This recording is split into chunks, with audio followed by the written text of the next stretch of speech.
Good evening. I'm Crimson with Shine a Light in the Dark, and I am here with the amazing Monochromatic Black with Miss Tanya and Eddie, and they are going to do us the incredible honor tonight of giving us a little Moonlight. So guys, my first question for y'all is that I believe that music is like its own entity, right? It never wants to misunderstand us, and it never means to misunderstand us. And actually, I grew up in and out of foster care. So in those moments, music was all that could go with you. It was the one thing that couldn't be stolen from you. And so as artists, y'all do an amazing job, especially like with y'all's lyrical content and just y'all's music in general, of bringing the listener into y'all's world. What is that world that y'all are trying to create for your listener? And how does that look comparatively to when y'all first started to today? Honestly, just music to just help people. Because when we first started, whenever you first start a project or something like that with music, like you don't realize how it's going to affect somebody. And then like the more and more shows we started playing, like more and more people start coming up to us and are like, oh, you helped me through this or through that.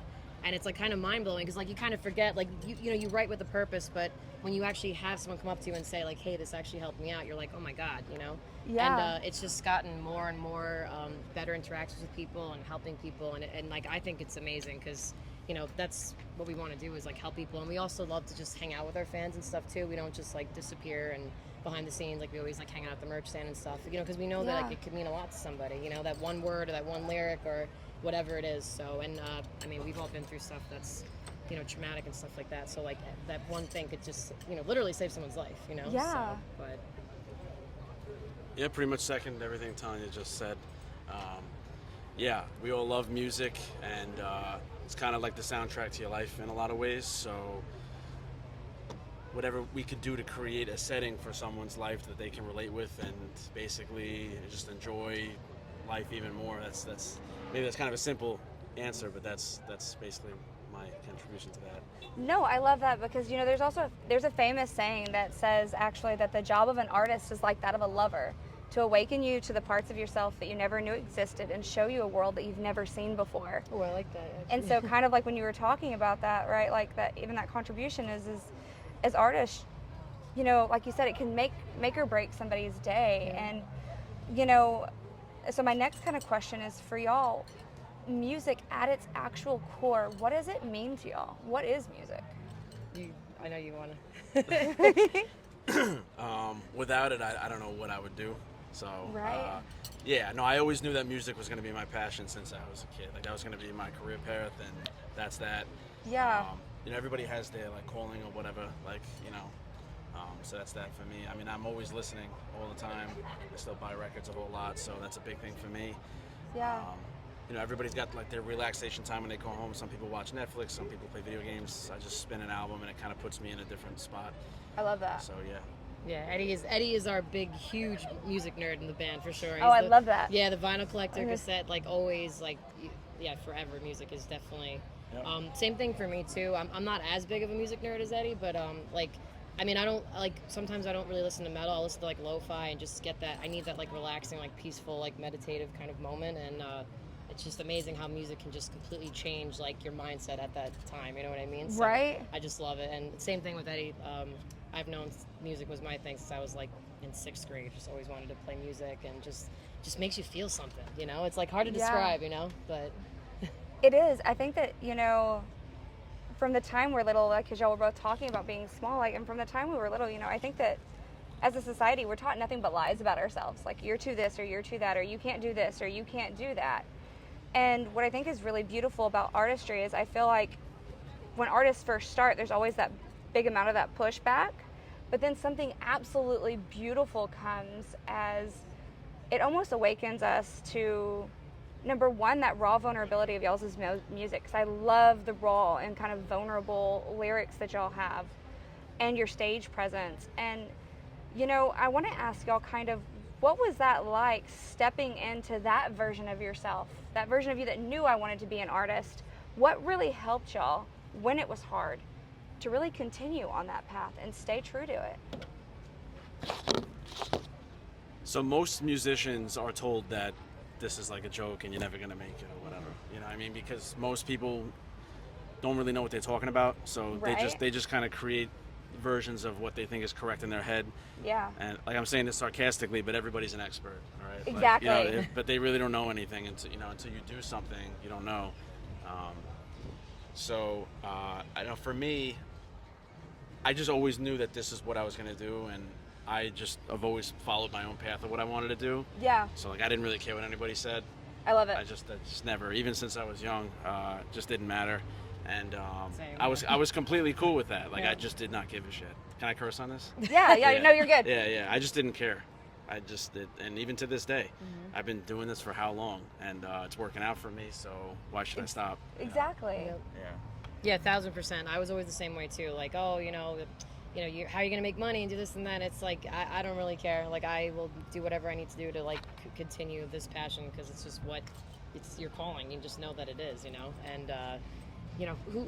What is their right to judge anybody anyway? Usually when people judge too, they're usually insecure about themselves anyway. Right. They project those negative, you know what I mean? Those negative feelings they have for themselves. So I'm just usually just like, whatever. I'm like, Yeah.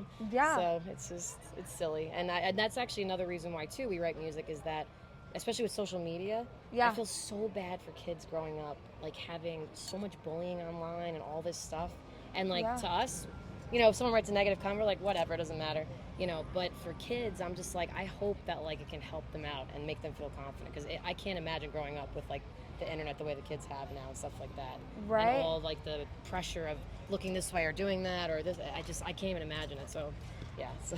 Yeah. Sorry, that's like a whole nother topic. But No, I absolutely love that because it's true. Like today's, and number one, I agree with both of y'all. A lot of times it's a projection of their own limited mindsets and Right. beliefs, and I think that that's what keeps a lot of people stuck.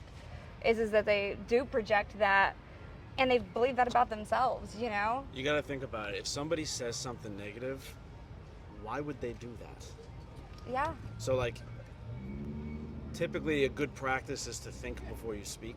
Mm-hmm. So either A, they're not doing that, which means they already have so many other problems that are affecting them in other ways that is more of their problem, or B, they did think it through and the goal was something negative, which means you are in some way they think that's helping them, whether it's trying to make someone else look bad to make themselves look better or whatever it is, but it's not, because all they're doing is making themselves look stupid.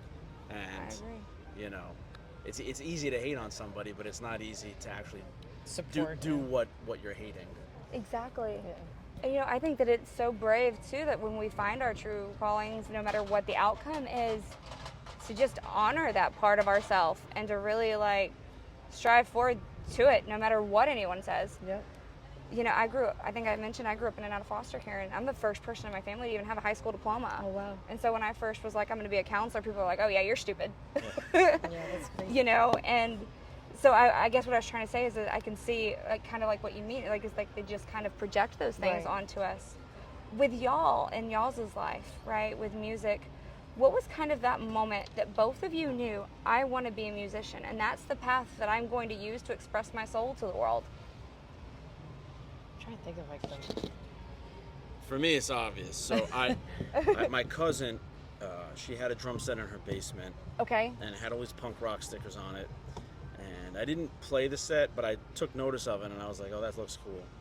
And then, every Christmas we would go over there. So then I went there the following Christmas, and all I did was sit down at the drum throne, and I just looked at the set. I didn't pick up sticks or anything. I just looked at it, and there was this like feeling of like command that Okay, I I had love not it. felt before. I was maybe 10, Okay. and it's just something about that stuck with me. I didn't even hit the drums, and then I wasn't even really listening to music at that time. I mean, other than just being in like concert band in school, and it just stuck in the back of my head like I want a drum set. You know what I mean? And I remember telling my parents like I want a drum set for Christmas, and they never gave me any problems about that, which is I was super fortunate because a lot of parents don't want their kids playing drums in the house because it's loud. Yeah. And then a friend of mine in middle school, his name was Scott, had a drum set, and I was hanging out with him, not because he played drums, but we wanted to play video games or whatever. And he had a drum set there, coincidentally, and I asked him to play it for me, and he was playing Nirvana's "Smells Like Teen Spirit." Okay. Awesome. And Love it. I thought he was like amazing, because he was great. Yeah. But that was my first time watching somebody play in real life. And then I asked him if I could try, and I took the sticks and I just started hitting the snares as fast as I could, but I didn't know what I was doing. And I remember his mom called my mom at the time and was like, yo, your son is like really good, even though I wasn't. I was just hitting fast, And I don't know, for some reason after that happened, I was like, all right, now I definitely want a drum set. So I told my mom I wanted one. And then they got me this like cheap Revere set. It was like a $200 set for Christmas. And they took a picture of me sitting on the drums, and it's somewhere in my house. I'm wearing this like camo pajama set, and you could just see the smile on my face sitting on the drums. This is the first time I ever sat on my own drums. And then long-winded answer, but that's basically how I knew right there. And then things just kind of progressed after that. Oh, I love that though. Yeah. For me, I was in, I think, 6th grade. Okay. And I don't think I realized at the time, but I had a lot of like anxiety and like some like depression back then. I didn't really know what it was when I was that young though. And then I remember like just listening to all these like pop punk and punk bands, and I was like, I need to play guitar. I was like, I have to do it. My dad got me like a one of those silly like first time guitar kind of thing, like Fender copies. Yeah. And ever since I started playing, I was like, I have to be in a band. I want to be on stage. Like I don't know, every moment I just like playing the guitar, and I started bands in like middle school. We ended up winning like our high school like battle of the bands too, like which was awesome. Yeah, congratulations. Yeah, it was really cool. Yeah, like, but I don't know, I always loved music. I was like, I need to be in a fucking band, and ever since then I always was in a band at some point, and then eventually went into vocals later on. But yeah, I just love playing music. It's just so much fun. Yeah.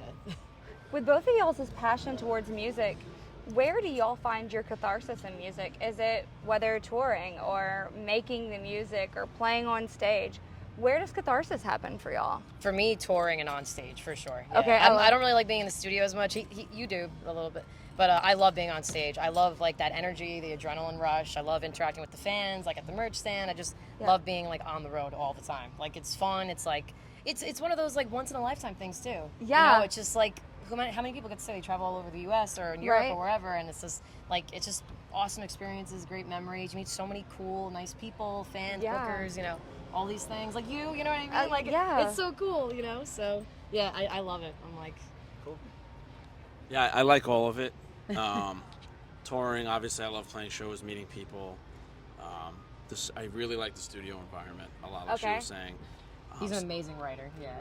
I love it. Yeah. There's something about being in the control room and like you're tracking and you're listening back, and all this stuff is work. Like it's touring is work. You're driving in a car, you're playing, you got to break up, set down, all that stuff. In the studio, you have to do takes over and over again until it's right. Band practice is a lot of fun, but that's work too. Because if you guys are not together, you got to redo it all over again. Like all of it's work. But when you're writing, you're like in another world. I feel like. Well, I have my own like little basement studio in my house, but it's not like a professional studio. I just write music in there. Yeah. I like to do that. I just sit there and come up with stuff for the band or whatever. A lot of that's inspiration driven. So like, if I just hear something in my head that day, I'm like, all right, I gotta go downstairs and start sketching it out. So yeah, I guess all of it. Yeah, but when Eddie like writes and gets inspiration though, like I might be upstairs and like he's down there, he's just like, "Duh, you gotta come down here to hear this." He gets so excited, you know what I mean? So I know like that's like Eddie's like epitome of like happiness, So it's awesome. Yeah. Do y'all have like a writing ritual? Like how do y'all get into that space to create y'all's music? What does that look like? For me, I do all my vocal stuff last. Like they'll write everything and send me the sketches, and then I'll do my vocals and lyrics after the fact. And then Eddie will help me too, because Eddie is like one of the best writers I've ever met in my life. So he's helped me to like push myself vocal wise too, to try new things and stuff like that. Yeah. So I do my stuff after the fact, and then for you, you're the main writer. So but at this point, I'm basically going to be doing most of the heavy lifting with the writing.